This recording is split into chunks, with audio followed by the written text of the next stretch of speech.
আজকে আমরা যে বিষয় নিয়ে আলোচনা করব সেটা আলোক বিজ্ঞানের একটা নতুন পার্ট, ভৌত আলোক বিজ্ঞান বা ফিজিক্যাল অপটিক্স। তা ফিজিক্যাল অপটিক্স নিয়ে আলোচনা করার আগে যেসব বিষয় নিয়ে আমাদের কথা বলা দরকার সেই বিষয়গুলো নিয়ে আগে কথা বলি। যেমন আমরা আগে জেনেছি, যেসব ঘটনা আমরা জানি সেই ঘটনা নিয়ে আমি কথাগুলো বলবো।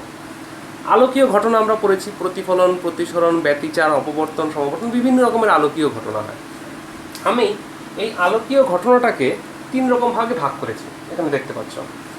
একটা হলো খালি চোখে দৃশ্যমান ঘটনা, একটাকে বলেছি আণুবীক্ষণিক ঘটনা, আর একটাকে বলেছি পারমাণবিক স্তরের ঘটনা। ঠিক আছে, এবার এই খালি চোখে দৃশ্যমান যে ঘটনাগুলো, সেই ঘটনাগুলোকে প্রতিফলন আর হলো প্রতিসরণ, রিফ্লেকশন আর রিফ্র্যাকশন, এই দুটো ঘটনা আমরা খালি চোখেই দেখতে পাই। এবং এই ঘটনাগুলো ব্যাখ্যা করার জন্য আমরা রেক্টিলিনিয়ার প্রোপাগেশন অফ লাইট, মানে আলো যে সরলরেখায় চলে সেটা দিয়েই আমরা প্রতিফলন এবং প্রতিসরণ ঘটনার ব্যাখ্যা করতে পারি। এবং এই চ্যাপ্টার পড়ার আগ পর্যন্ত আমরা যেগুলো নিয়ে পড়াশোনা করলাম, অর্থাৎ জ্যামিতিক আলোক বিজ্ঞান, এই টোটাল শাখাটাই আলোকরশ্মির এই সরলরেখায় চলা এই ধর্মটাকে কাজে লাগিয়েই টোটাল জ্যামিতিক আলোক বিজ্ঞান দাঁড়িয়ে আছে। কিন্তু যখনই আলোকীয় ঘটনা নতুন একটা আণুবীক্ষণিক স্তরে চলে গেল, অণুবীক্ষণ যন্ত্র লাগছে এখানে দেখতে, যেমন ব্যতিচার, অপবর্তন, সমাবর্তন, এই ঘটনাগুলো আর আলোকরশ্মির সরলরেখায় চলে, সেটা দিয়ে আর ব্যাখ্যা করা যাচ্ছে না। তখন আমরা নতুন একটা গল্প নিয়ে এলাম, সেটা হচ্ছে কি, আলো তরঙ্গ রূপে বিস্তার লাভ করে। এই আলো তরঙ্গ রূপে বিস্তার লাভ করে, আলো এক প্রকার তরঙ্গ, এইটা নিয়েই হচ্ছে আলোর তরঙ্গ তত্ত্ব। হাইগেন্স এই তরঙ্গ তত্ত্বের অবতারণা করেন। এই হাইগেন্সের এই তরঙ্গ তত্ত্ব দিয়ে শুধু ব্যতিচার, অপবর্তন, সমাবর্তন নয়, ইভেন প্রতিফলন, প্রতিসরণ, এই সবকটা ঘটনাই ব্যাখ্যা করা যায়। এবং তার উপর ভিত্তি করে, ঠিক আছে, এই আলোর তরঙ্গ তত্ত্বের উপর ভিত্তি করে যে বিজ্ঞানের নতুন শাখার উন্মোচন ঘটলো, আলোক বিজ্ঞান একটা নতুন শাখা, তাকে আমরা বলছি ভৌত আলোক বিজ্ঞান বা ফিজিক্যাল অপটিক্স। আরও কিছু আলোকীয় ঘটনা আছে, সেগুলো নিয়ে আমরা এখন আলোচনা করছি না, পরবর্তী ভিডিওতে আমরা সময় মতো সেটা করবো। সেগুলো হলো পারমাণবিক স্তরের ঘটনা, নাম শুনেছ, আলোক তড়িৎ ক্রিয়া, রমন ক্রিয়া, কম্পটন ক্রিয়া। এগুলো আবার কি, এই না আলো সরলরেখায় চলে তো হচ্ছেই না, ইভেন আলো তরঙ্গ, আলো এক প্রকার তরঙ্গ, সেই ঘটনা দিয়েও এই কথাগুলোকে, এই ঘটনাগুলোকে ব্যাখ্যা করা যায় না। সেই ক্ষেত্রে আলোর নতুন এক ধরনের ধর্মের কথা বলা হয়, সেটাকে বলা হয় পার্টিকেল নেচার অফ লাইট বা আলোর কণা ধর্ম। সেটা ব্যাখ্যা করার জন্য আমাদের বিজ্ঞানের আবার আরেকটা শাখা আছে, কোয়ান্টাম মেকানিক্স। তো সেই বিষয়ে আমাদের এখানে বলার কথা নয়, আমরা এখানে ফোকাস করব ভৌত আলোক বিজ্ঞানের উপর। এবং এই ভৌত আলোক বিজ্ঞান আমরা এক এক করে প্রত্যেকটা টার্ম নিয়ে আমরা ব্যতিচার, অপবর্তন, সমবর্তন নিয়ে আলোচনা করব। তো সেগুলো আলোচনা করার আগে আমাকে জানতে হবে হাইগেন্সের তরঙ্গ তত্ত্ব কী, মানে হাইগেন্স তার তরঙ্গ তত্ত্বে কী বলেছেন, সেই ঘটনাগুলো আমাকে জানতে হবে। তারও আগে জানতে হবে তরঙ্গ জিনিসটা কি, তাই না? তাহলে শুরুতেই আমাকে জানতে হবে তরঙ্গ মুখ বা ওয়েভ ফ্রন্ট কী জিনিস, তরঙ্গ তত্ত্ব জানার আগে। দেখো, তরঙ্গ মুখের একটা সংজ্ঞা আমি এখানে লিখেছি।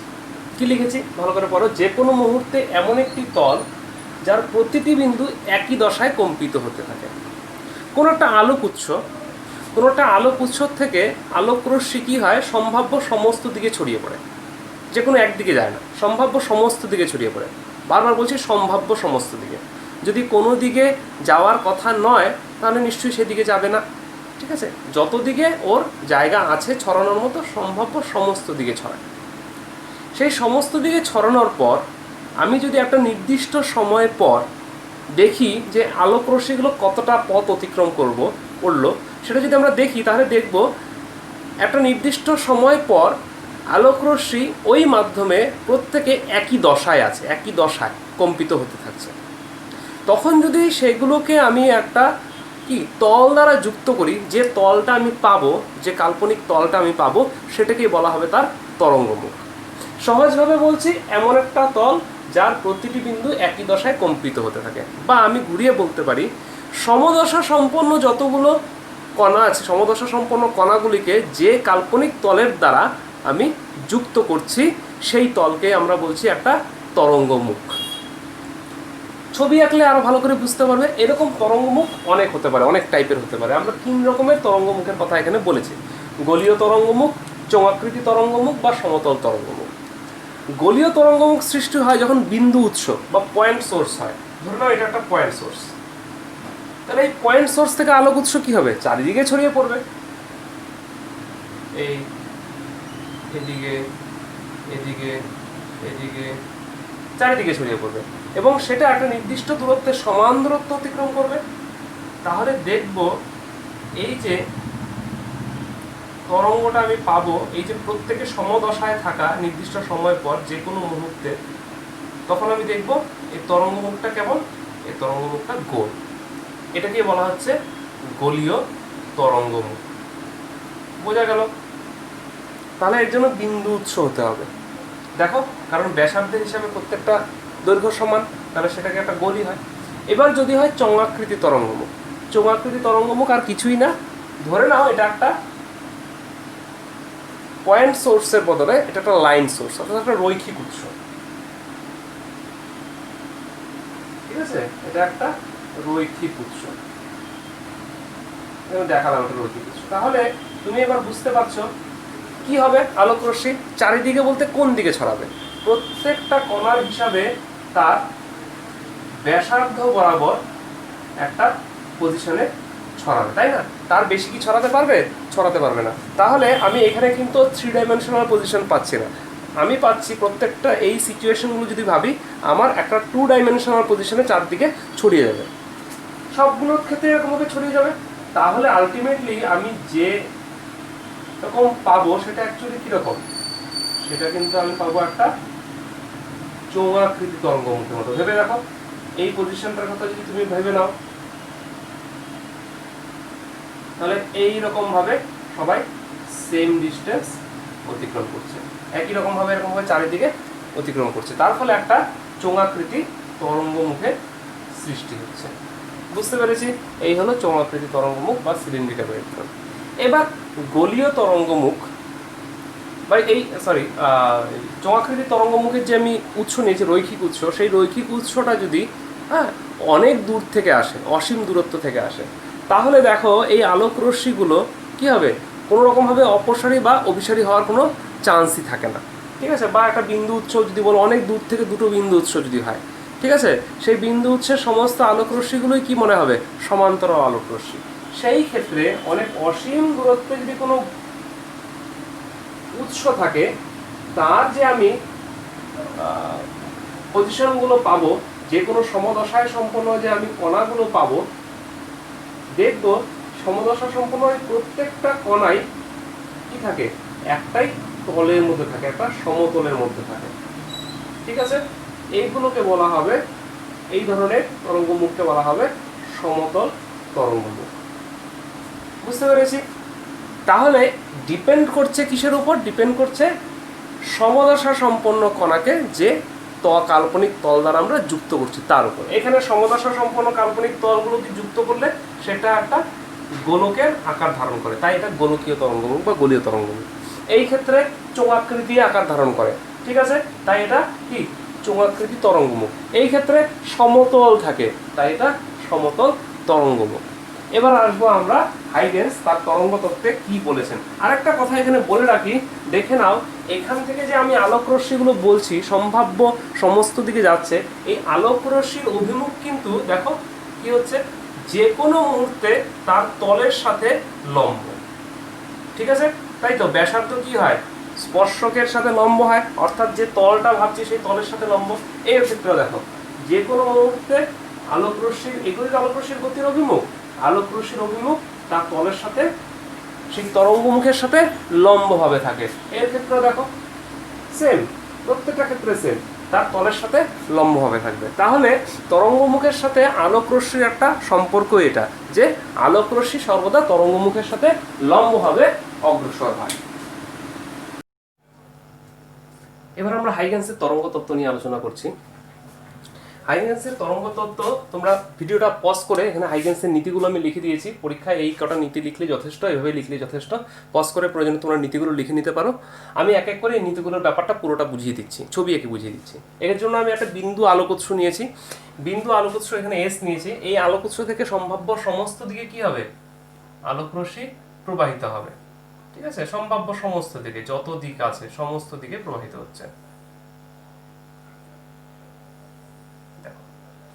এমন কিন্তু নয় যে আমি শুধু এইদিকে দেখিয়েছি, কিন্তু এই পাশেও আছে, ঠিক আছে, কারণ এটা হচ্ছে প্রাইমারি সোর্স, এখান থেকে সব দিকেই যাবে। তাহলে এই যে বিন্দুগুলো আমি লিখছি দেখো, এই বিন্দুগুলো হলো সমদশা সম্পন্ন বিন্দু। তাহলে এদেরকে যদি আমি এই ডট ডট লাইনটা দিয়ে যুক্ত করে দেই, ঠিক আছে, তাহলে এটা হবে তার তরঙ্গমুখ, যেটা আমরা অলরেডি প্রাথমিক তরঙ্গমুখ বা তরঙ্গমুখ সম্বন্ধে আমরা জেনেছি। এই পর্যন্ত অলরেডি আমরা জেনে গেছি, এটাকে বললাম এ বি। নেক্সট এর পর থেকে শুরু হয়েছে, লিখেছি প্রাথমিক তরঙ্গমুখে অবস্থিত প্রতিটি বিন্দু এক একটি গৌণ আলোক উৎসরূপে আচরণ করে এবং প্রতিটি বিন্দু হতে গৌণ অনুতরঙ্গ উৎপন্ন হয়। এবার এই যে আমি তরঙ্গমুখটার কথা ভাবলাম, প্রাথমিক তরঙ্গমুখ, এখান থেকে আবার কি হয়, প্রত্যেকটা আলোক উৎস এক একটা গৌণ, মানে এক একটা আলোক, প্রত্যেকটা বিন্দু একটা উৎস হিসেবে কাজ করে। তাহলে এখান থেকে আবার কি হবে, আলোক তরঙ্গ চারিদিকে ছড়িয়ে পড়বে। ঠিক আছে, আমি আগে বললাম চারিদিকে ছড়িয়ে পড়বে, তাহলে এখান থেকে ছড়িয়ে পড়লো, ছড়িয়ে পড়লো, বোঝো, ছড়িয়ে পড়লো। এই যে ছড়িয়ে পড়া, এই যে তরঙ্গ মুখগুলো, এই যে এই পজিশনগুলো, এগুলোকে বলা হয় গৌণ অনুতরঙ্গ বা সেকেন্ডারি ওয়েভলেটস। ঠিক আছে, একই রকম ভাবে এটাও দেখাচ্ছি।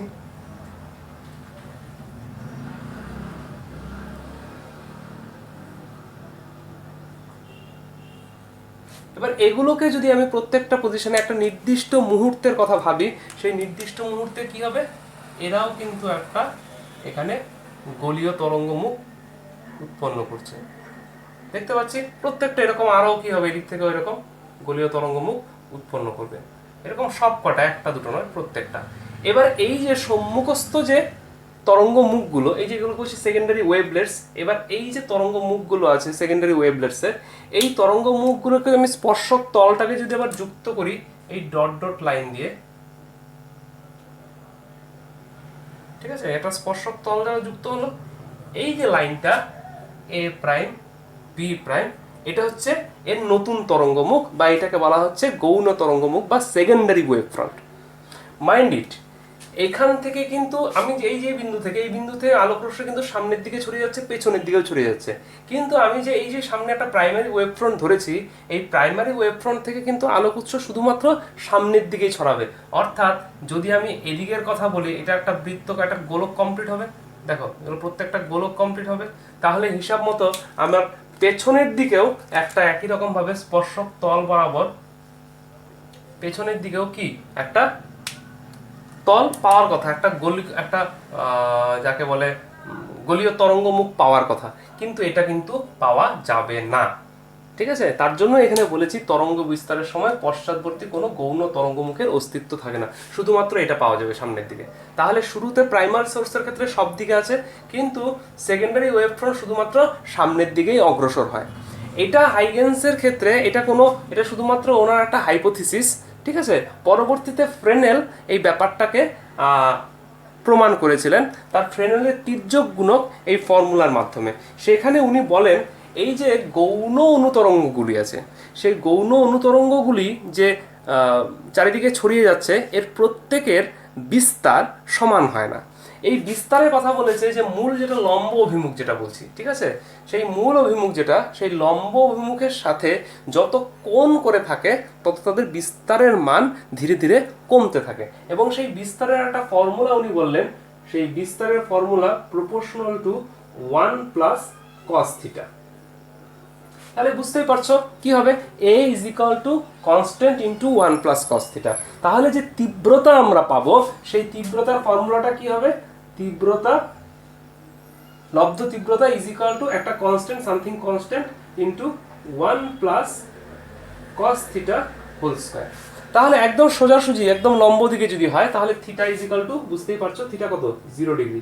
তাহলে এই ভ্যালুটা ম্যাক্সিমাম, এখানে ইন্টেন্সিটি ম্যাক্সিমাম পাবো। আবার যদি থিটা 90 ডিগ্রি হয় তাহলে কম পাবো, কত, সেটা cos 90 0। ঠিক আছে, মানে মোটামুটি I0 যে কনস্ট্যান্ট ভ্যালুটা। কিন্তু থিটা যদি 180 ডিগ্রি হয় তাহলে দেখো 180 মানে -1, 1 - 1 0, তখন মিনিমাম, অর্থাৎ কোনো আলোই পৌঁছাবে না। তাহলে তার তীব্রতা শূন্য, অর্থাৎ কোনো আলো পৌঁছাবে না। এর থেকে আমি বোঝাতে পারি যে পশ্চাৎবর্তী কোনো তরঙ্গমুখের অস্তিত্ব নেই। এটাকে বলা হচ্ছে ফ্রেনেলের তির্যক গুণক। ফ্রেনেল হাইগেন্সের এই থিওরিটাকে ম্যাথমেটিক্যালি প্রমাণ করেন, তাই কখনো কখনো একে হাইগেন্স ফ্রেনেল নীতিও বলা হয়।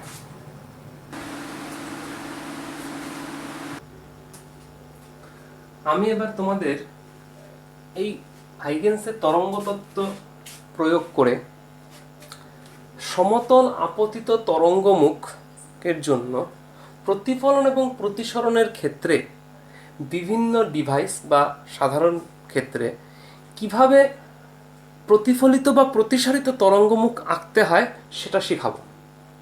ঠিক আছে, দেখো আমি এখানে প্রত্যেকটা পজিশনে দেখো কিছু এ বি সমতল তরঙ্গমুখ আমরা আপতন করেছি। আমি একটা একটা করে বুঝাই, একদম প্রথম থেকে দেখো।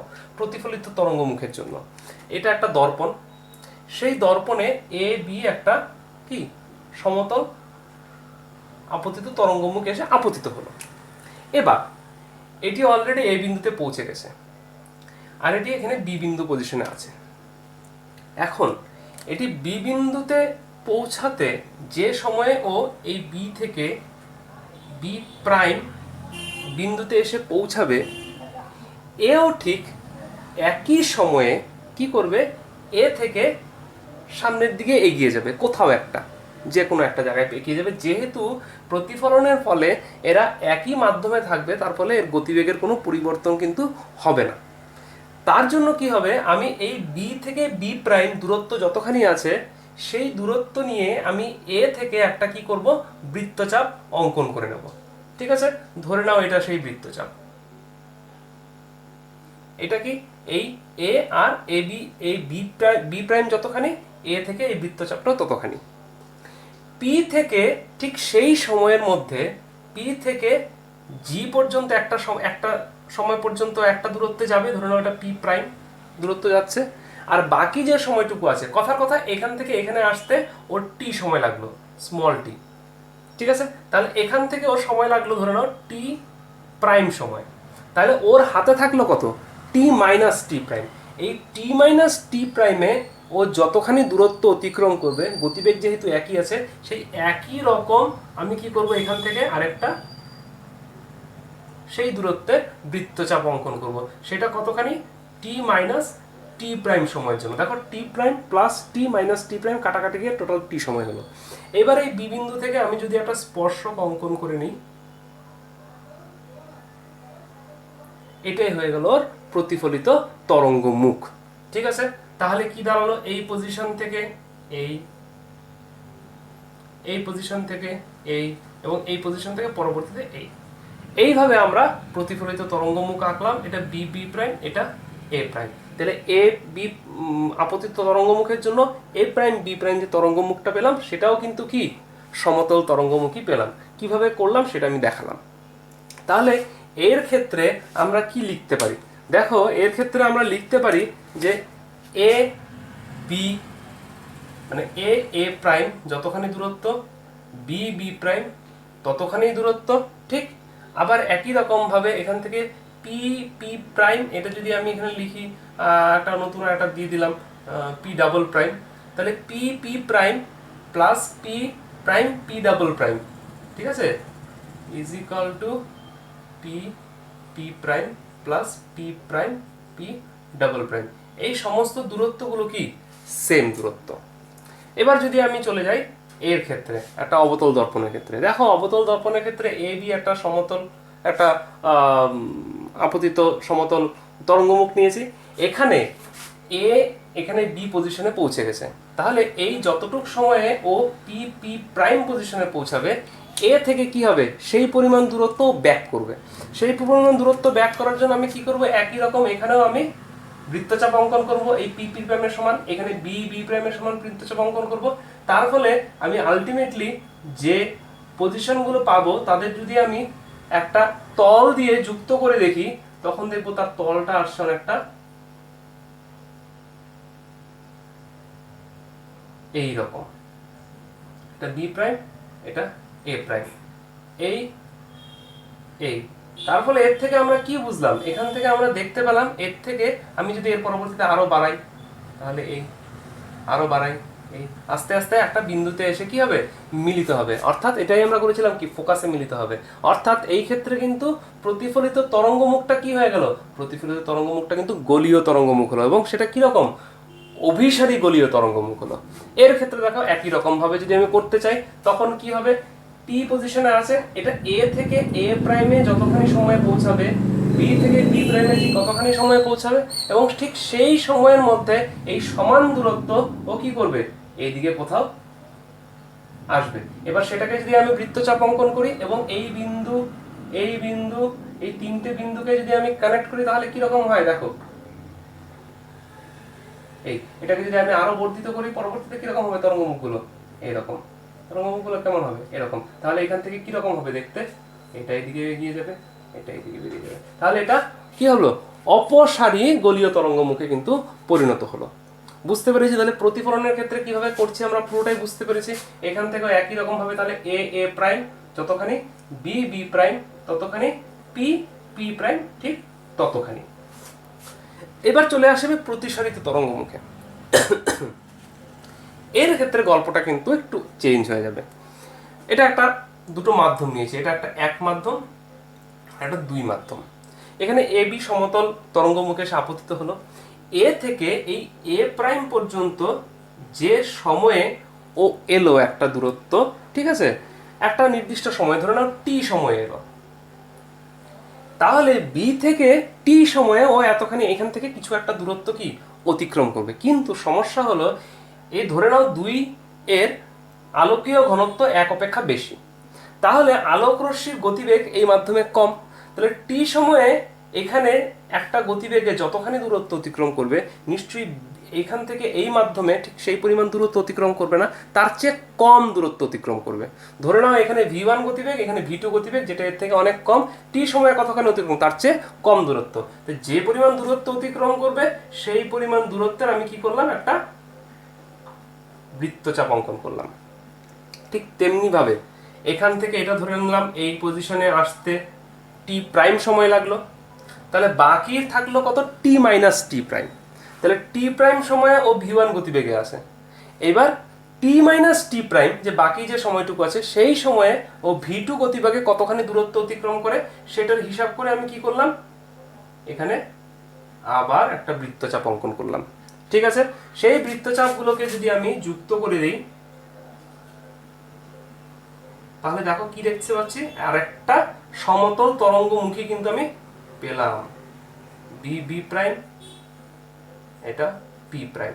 তাহলে আলোক রশ্মি কোন পথে যাচ্ছে, এই পথে যাচ্ছে, এবং দেখতে পাচ্ছি কি সামান্য প্রতিসারিত হয়ে যাচ্ছে, ঘুরে যাচ্ছে, এবং সেটা কি প্রতিসরণের পর সমতলই থাকছে। বুঝতে পেরেছি কিভাবে আমরা আঁকবো। তাহলে এখান থেকে একটা জিনিস খেয়াল করো, সময়টা যেহেতু সেম তাহলে আমরা এখানে বলতে পারি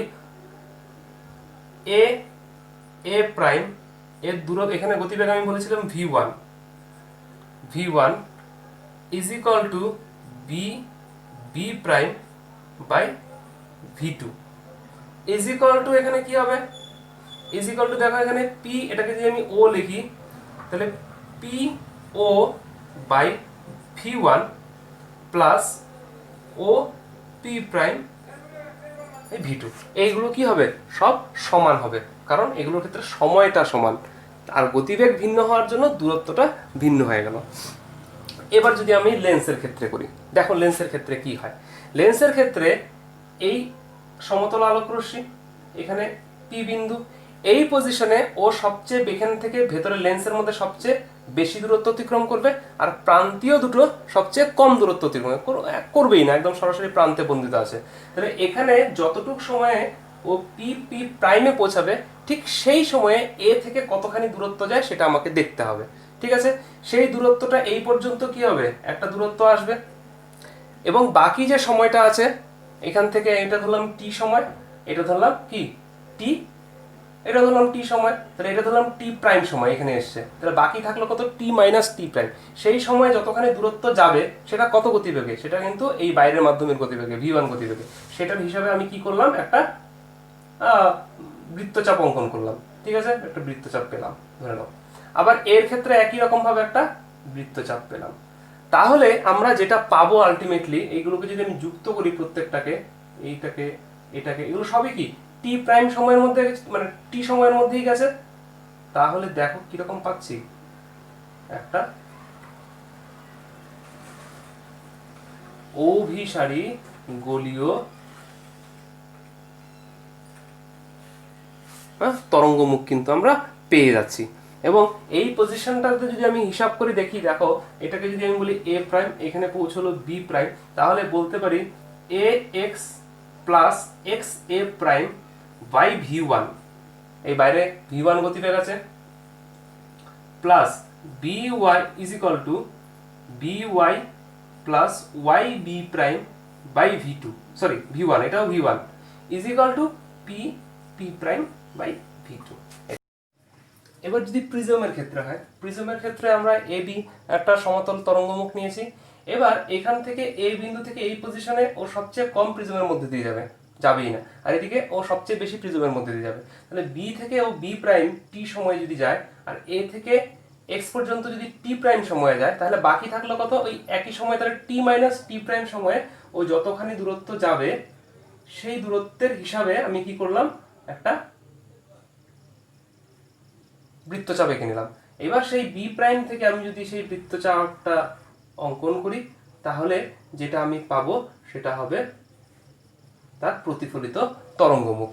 ঠিক আছে, তাহলে এই পজিশনে এটা এলো এখানে। তাহলে আমরা এখান থেকে কি দেখতে পাচ্ছি, এটি কিন্তু নির্গত যে তরঙ্গমুখ আছে সেটাও কিন্তু কি সমতলই পাচ্ছি। এখান থেকে A X plus X A by V one, ঠিক আছে, বাইরের গতিবেগটা যদি ভি ওয়ান লিখি, তাহলে লিখবো এদিকে B B prime by V two. আশা করি বুঝতে পেরেছো। এখানে আমরা যেটা করলাম, বিভিন্ন প্রতিফলন বা প্রতিসরণের ক্ষেত্রে বিভিন্নভাবে কিভাবে আমরা প্রতিফলিত বা প্রতিসারিত তরঙ্গ মুখগুলোকে আঁকবো, সেটাই কিন্তু আমি অ্যাকচুয়ালি এখানে দেখালাম। এখানে একটা বিষয় খেয়াল করার মতো, মাত্র যে ছবিগুলো দেখলে, যেখানে আমি আপতিত তরঙ্গ মুখ সমতল নিলাম এবং পরবর্তীতে প্রতিসৃত বা প্রতিফলিত তরঙ্গ মুখ একটা ক্ষেত্রে এক এক রকম হলো, সেখানে একটা জিনিস খেয়াল করেছো কি, যে আলোক রশ্মি একটা সময় নিয়েছি আমি, কোনো একটা মাধ্যমের মধ্য দিয়ে কোনো একটা নির্দিষ্ট সময়ে যে দূরত্ব অতিক্রম করে আলো, অন্য কোনো মাধ্যমে সেই সময়ে কতটা দূরত্ব অতিক্রম করে সেটা একটা ফ্যাক্টর। কখনো বেশি হতে পারে, কখনো কম হতে পারে, কারণ বিভিন্ন মাধ্যমে বিভিন্ন রকম আলোর গতিবেগ।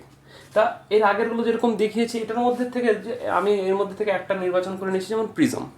প্রিজম আমরা দেখেছি এই মাধ্যম দিয়ে, এখানে যেটা যাচ্ছে এই পজিশন দিয়ে আলোক রশ্মি সবচেয়ে বেশি প্রিজমের মধ্যে দিয়ে অতিক্রম করছে, আর এদিক দিয়ে আলোক রশ্মি সবচেয়ে কম অতিক্রম করছে। তা সেই হিসাবে করেছিলাম এ থেকে এ প্রাইমে আসতে যতটা সময় লাগছে, বি থেকে বি প্রাইমে আসতে ঠিক এতটাই সময় লাগছে। ধরে নিলাম এটা বাইরের একটা বায়ু মাধ্যম, শূন্য মাধ্যম, আর এটা প্রিজমের মাধ্যম। সেই হিসাবে আমরা কি লিখেছি, আমরা লিখেছি এ X plus X A prime একটা দূরত্ব, এই দূরত্বটাও কতখানি দূরত্ব, কি গতিবেগে অতিক্রম করেছে, আলোর গতিবেগ অতিক্রম করেছে, মানে শূন্য মাধ্যমে আলোর গতিবেগ বাই সি সময়। আবার এই বি বি প্রাইম এই দূরত্বটুকু অতিক্রম করেছে এই প্রিজমের মধ্যে দিয়ে যে গতিবেগে যায় সেই মাধ্যমে, সময়টা একই।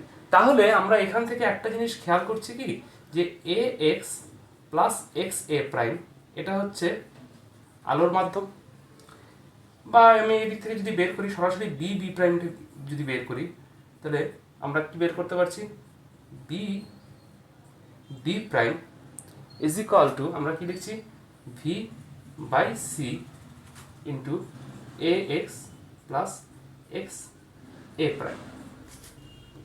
আবার একই রকমভাবে আমরা যদি এইভাবে লিখি, তাহলে A X plus X A prime মানে লিখতে পারি C by V into B B prime.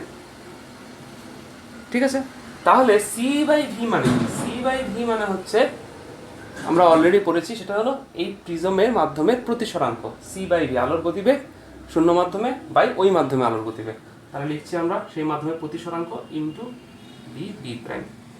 এই যে এই পদটুকু, এই পথটুকু কি হচ্ছে, এই পথটুকু এমন একটা তুল্য পথ, শূন্য মাধ্যমে এমন একটা তুল্য পথ যে সময়ে এই শূন্য মাধ্যমে এই দূরত্ব অতিক্রম করে ওই মাধ্যমে, ঠিক আছে, অন্য যে কোনো মাধ্যমে সেই পথ এই প্রতিসরাঙ্কের সঙ্গে এই গুণফলের সমান হয়। অর্থাৎ আমি কোনো একটা মাধ্যমে যদি বি বি প্রাইম এই পথটুকু অতিক্রম করে, তবে অন্য কোনো মাধ্যমে সেই সময়ে সে বি বি প্রাইম ইন্টু তার প্রতিসরাঙ্ক ইন্টু সেটা গুণফল পরিমাণ পথ অতিক্রম করবে। এই যে দূরত্বটুকু, এই দূরত্বটুকু বলা হচ্ছে অপটিক্যাল পাথ বা আলোকীয় পাথ। তাহলে অপটিক্যাল পাথটা কি? অপটিক্যাল পাথ হচ্ছে কোনো আলোকরশ্মি কোনো মাধ্যমে নির্দিষ্ট সময়ে যে দূরত্ব অতিক্রম করে, সেই আলোকরশ্মি শূন্য মাধ্যমে যত পথ অতিক্রম করবে সে তাকেই বলা হয় তার আলোকীয় পথ। ঠিক আছে, তাহলে আলোকীয় পথ মানে হচ্ছে কোনো মাধ্যমের অতিক্রান্ত দূরত্ব ইন্টু সেই মাধ্যমের প্রতিসরাঙ্ক। ক্লিয়ার? এবার আমরা হাইগেন্সের তরঙ্গ তত্ত্ব দ্বারা আলোর প্রতিফলন ও প্রতিসরণের প্রমাণ করব। শুরুতেই আমরা একটু আগে আমরা দেখেছি যে কিভাবে আপতিত আলোকরশ্মির জন্য, আপতিত তরঙ্গমুখের জন্য প্রতিফলিত বা প্রতিসৃত তরঙ্গমুখ আঁকতে হয়, সেটা আমি শিখিয়েছি। এবং আমরা সেটাও শিখেছি যে প্রতিফলনের ক্ষেত্রে কিভাবে প্রতিফলিত তরঙ্গমুখ আঁকতে হয় এবং প্রতিসরণের ক্ষেত্রে কিভাবে প্রতিসৃত তরঙ্গমুখ আঁকতে হয়। তাই এখানে আমরা ছবিটা সরাসরি এঁকে নিলাম, আমরা অলরেডি দেখে ফেলেছি। তা সেখানে যখন আমরা দেখেছিলাম সমতল দর্পণে প্রতিফলনের ক্ষেত্রে, সেই ছবিটাই আবার এখানে আঁকা আছে যে এ বি হলো সেই অনুযায়ী কি আপতিত তরঙ্গমুখ, আর এ প্রাইম বি প্রাইম হলো প্রতিফলিত তরঙ্গমুখ। তাহলে আলোকরশ্মি একটা নির্দিষ্ট গতিবেগে একটা নির্দিষ্ট সময়ে এ থেকে এ প্রাইম দূরত্বে এলো, এবং অবশ্যই সেই সময়ে বি বিন্দু থেকে আলোকরশ্মি বি বি প্রাইম দূরত্ব গেল। তাহলে এখান থেকে আমরা এতটুকু তো লিখতেই পারি যে A prime A prime is equal to B B prime.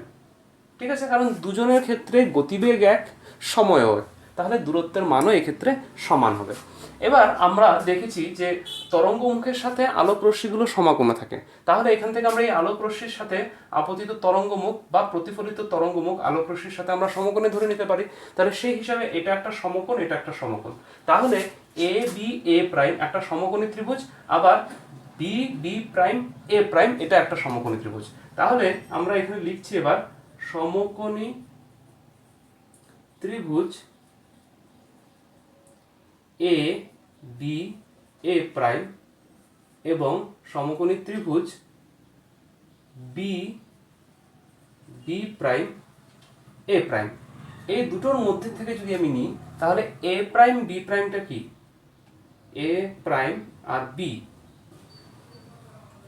এরা সাধারণ বাহু। ঠিক আছে, এটা দিলাম 1 নম্বর। আবার এ এ প্রাইম আর এটার বি বি প্রাইম সমান, অলরেডি আমরা করেছি, এটা দিলাম 2 নম্বর। তাহলে সমকোণী ত্রিভুজের দুটো বাহু সমান হলে ত্রিভুজদ্বয় কি হয়? সর্বসম হয়। তাহলে আমরা লিখতে পারি সুতরাং ত্রিভুজ এ বি এ প্রাইম সর্বসম ত্রিভুজ B B prime A prime. তাহলে সর্বসম ত্রিভুজের অনুরূপ কোণগুলিও কি হয়? সমান হয়। তাহলে এখান থেকে আমরা লিখতে পারি এই যে এ বি এ প্রাইম আর কোণ B prime A prime B, কোণ এ বি এ প্রাইম এবং কোণ B prime A prime B এরা সমান। এবার এখান থেকে কি এলো দেখো, আমরা ধরে নিচ্ছি আপতন কোণের মান আই। তাহলে এই কোণটার মান কত হচ্ছে? এই কোণটার মান হচ্ছে আই। আর এই যে প্রতিফলিত রশ্মি কোণটা এখানে বি বি প্রাইম, তাহলে এই কোণটা হচ্ছে ধরে নাও আর। আচ্ছা, এই টোটালটা অর্থাৎ এটা একটা 90 ডিগ্রি, দেখতে পাচ্ছ আমি এই কোণটার কথা বলছি, এটা একটা 90 ডিগ্রি কোণ। আবার এই কোণটা কত বলেছি? এই কোণটা বলেছি হলো আই। ক্লিয়ার? তাহলে দেখো একটা জিনিস খেয়াল করে দেখো, এই কোণটা আই, আবার দেখো এই যে কোণটা, এই টোটালটা কত? 90 ডিগ্রি। তাহলে এই কোণটার মান কত এখানে? 90 মাইনাস আই। তাহলে দেখো আমি এই কোণটার কথা বলছি 90 মাইনাস আই, কেন কি এটা 90 ডিগ্রি, এটা আই। আবার দেখো এই কোণটার মান কত? এই কোণটার মান হচ্ছে আবার 90 ডিগ্রি। তাহলে এই কোণটার মান কত হবে?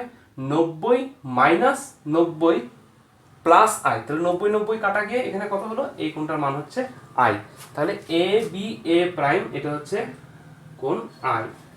আচ্ছা, এবার এই কোণটা কত, আমরা একটু আগে বললাম যে এই কোণটা হচ্ছে আর, মানে প্রতিফলন কোণ। তাহলে এটা যদি আর হয় তাহলে স্পষ্টতই তুমি এটা দেখো, এই ত্রিভুজটা অনুযায়ী এই কোণটার মান কত হবে, এই কোণটার মান হবে 90 মাইনাস আর, তাই নয় কি? এই কোণটা যদি আর হয় তাহলে এই কোণটা হচ্ছে 90 মাইনাস আর, এইটা হচ্ছে আর। তাহলে এবার এটা 90 ডিগ্রি, তাহলে এখানে বাকি থাকলো এই কোণটা, এই কোণটা কত, 90 মাইনাস 90 প্লাস আর, তাহলে কত হলো, আর কোণ। অর্থাৎ B B prime A prime এর কোণের মান কত হচ্ছে আর। তাহলে কি দেখতে পেলাম, আপতন কোণ আর প্রতিফলন কোণের মান কি সমান এলো। তাহলে প্রতিফলনের যে সূত্র সেটাও কি হাইগেন্সের তরঙ্গ তত্ত্ব দ্বারা স্বীকৃত হলো। এছাড়া ছবিতেই আমরা দেখতে পাচ্ছি এখানে আপতিত রশ্মি, প্রতিফলিত রশ্মি এবং মানে আপতিত তরঙ্গমুখ, প্রতিফলিত তরঙ্গমুখ এবং অভিলম্ব সবাই একই সমতলে আছে। ঠিক আছে, তাহলে হাইগেন্সের তরঙ্গ তত্ত্ব দ্বারা আমরা প্রতিফলনের সূত্র প্রমাণ করে নিলাম। বেশ, ঠিক একই রকমভাবে আমরা প্রতিসরণের ক্ষেত্রেও আমরা অলরেডি করে ফেলেছি কিভাবে তরঙ্গমুখ আঁকতে হয়। তো সেই অনুযায়ী এ বি হচ্ছে আপতিত তরঙ্গমুখ এবং এ প্রাইম বি প্রাইম এটা হচ্ছে প্রতিসৃত তরঙ্গমুখ। তাহলে এ থেকে এ প্রাইমে আসতে এক মাধ্যমে আলোক রশ্মির যে সময় লাগে, ঠিক সেই সময়ে আলোক রশ্মিটি এই দ্বিতীয় মাধ্যমে বি থেকে বি প্রাইমে এসে পৌঁছায়। তাহলে সেই অনুযায়ী এটাকে আমি বলতে পারি আইকন। আইকন মানে এটা হচ্ছে তার আপতন কোণ, আর এটাকে বলতে পারি তার প্রতিসরণ কোণ। তাহলে এটা যদি আইকন হয়, ঠিক এখানে যেরকম ভাবে দেখিয়েছিলাম এই কোণটা হচ্ছে আইকন। আবার ঠিক এখানে দেখো এটা যদি আর কোণ হয় তাহলে এটা কত, 90 মাইনাস আর। এবার এটা 90 ডিগ্রি, তাহলে এটা কত থাকলো, এটা আর। ঠিক আছে, তাহলে আইকন এটা আর কোণ দেখানো হয়ে গেল, কোনো অসুবিধা নেই। এবার দেখো আমরা যদি বলি এর এই মাধ্যমের প্রতিসরাঙ্ক মানে কত, এই মাধ্যমের প্রতিসরাঙ্ক μ1 মানে হচ্ছে এই মাধ্যমে শূন্য মাধ্যমে আলোর গতিবেগ বাই এক মাধ্যমে আলোর গতিবেগ c/v1। আবার μ2 মানে কত, μ2 মানে হচ্ছে শূন্য মাধ্যমে আলোর গতিবেগ বা দ্বিতীয় মাধ্যমে আলোর গতিবেগ, সেটা হচ্ছে c/v2। এগুলো আমরা সব লিখে রাখলাম। তাহলে μ1 বা μ2 বাই μ1 এখান থেকে আমরা কত লিখতে পাচ্ছি, μ2 বাই μ1 যদি করি তাহলে c/v2 বাই c/v1 কি আসলো, v1 বাই v2। এটা আমি কাজে রাখবো। ওকে, ক্লিয়ার। তাহলে এবার আমরা এই দুটো ক্ষেত্রে আমরা এবার বোঝার চেষ্টা করি কি হচ্ছে। দেখো আমরা যদি লিখি সাইন আই বাই সাইন আর, তাহলে সাইন আই মানে কত, এই ত্রিভুজের ক্ষেত্রে এ বি এ প্রাইম এই সমকোণী ত্রিভুজে এটা যদি আই হয় তাহলে সাইন আই মানে লম্ব বাই অতিভুজ। তাহলে লম্ব এখানে লম্ব বাই অতিভুজ, তাহলে লম্ব কোণটা এ এ প্রাইম বাই অতিভুজ কত, এ প্রাইম বি বাই, আবার এই ক্ষেত্রে এটা আর কোণ, তাহলে সাইন আর মানে হচ্ছে লম্ব বাই অতিভুজ, এখানে লম্বকে বি বি প্রাইম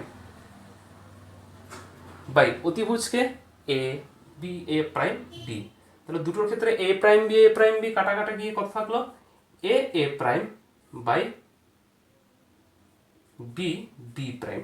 তাহলে এ এ প্রাইমটা কত, এ এ প্রাইম হচ্ছে এক মাধ্যমে আলোক রশ্মি দ্বারা অতিক্রান্ত দূরত্ব। দূরত্ব মানে হচ্ছে গতিবেগ ইন্টু সময়।